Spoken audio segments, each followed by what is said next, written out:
Hello' everyone, আপোনালোকৰ ভালনে? মই বৰ্তমান ভালে আছোঁ।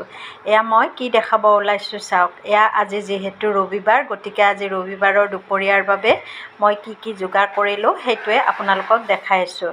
এয়া হৈছে মানধনিয়াৰে মাছৰ আঞ্জা বনাইছোঁ। তাৰপিছত এয়া সৰু মাছ দুবিধ, মই আজি মাছ দুবিধ আনা বুলি কৈছিলোঁৱে আপোনালোকক। এয়া হৈছে তিতাকেৰেলা আৰু আলু ভাজি, আৰু লগতে এয়া মিক্স চব্জি, আৰু এইটো হৈছে ভাঙন মাছ। মাছটো ফ্ৰাই কৰি দিয়া হৈছে, লগত এটা জলকীয়া আৰু এগিলাচ পানী। আজি দুপৰীয়াৰ বাবে এইখিনিয়ে কৰিলোঁ, আৰু আজি ভাত সাজত আমি এয়াই খাম চানডে বুলি।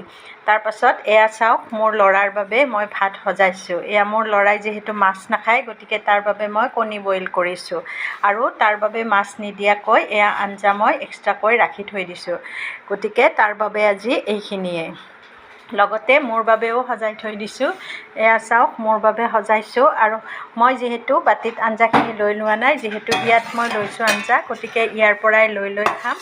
গতিকে আজি দুপৰীয়াৰ সাজটোত মই এনেকৈ আমাৰ তিনিজনৰ কাৰণে ভাতটো বনালোঁ, আৰু এনেকৈ ধুনীয়াকৈ সজাই দিলোঁ। গতিকে ভিডিঅ'টো আজিলৈ ইমানেই।